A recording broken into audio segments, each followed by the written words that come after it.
आता बघूया टॉप 9 मोठ्या बातम्या। राज ठाकरेंनी उद्धव ठाकरेंबरोबर युती केल्यास जनता राज ठाकरेंच्या हिंदुत्वावर शंका घेईल। राज ठाकरे उद्धव ठाकरेंबरोबर जातील असं वाटत नाही, शहाजी बापू पाटलांची प्रतिक्रिया। विनायक राऊतांविरोधात शिंदेंच्या सेनेचं आंदोलन तर विनायक राऊतांच्या फोटोला जोडे मारून आंदोलन। ठाकरेंच्या शिवसेनेचे नेते विनायक राऊतांच्या घराबाहेर पोलिसांचा बंदोबस्त वाढवला। विनायक राऊतांनी उपमुख्यमंत्री शिंदेंवर टीका केल्यानंतर शिंदेंची शिवसेना आक्रमक।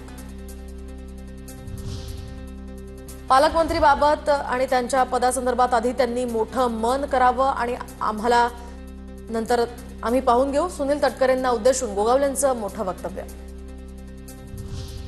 महायुतीतले काही विरोधक गोगावलेंसंदर्भात आक्षेपार्ह बोलतात। भरत गोगावलेंकडे कुणी वोट जरी केलं तरी ते तोडायची आमची तयारी, आमदार महेंद्र दळवींची प्रतिक्रिया। मित्रपक्षांना हात मिळवणी केल्यानं महेंद्र दळवींना मतदान कमी झालं। ज्यांच्यासाठी आम्ही जीवाची बाजी केली त्यांनी गद्दारी केली, भरत गोगावलेंची नाव न घेता सुनील तटकरेंवर टीका।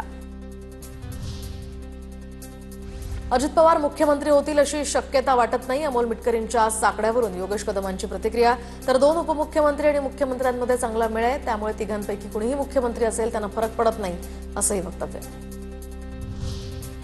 अजित पवार हे मुख्यमंत्री व्हावेत ही महाराष्ट्रातील जनतेची इच्छा, अमोल मिटकरींच्या वक्तव्याचं अण्णा बनसोडे यांच्याकडून समर्थन।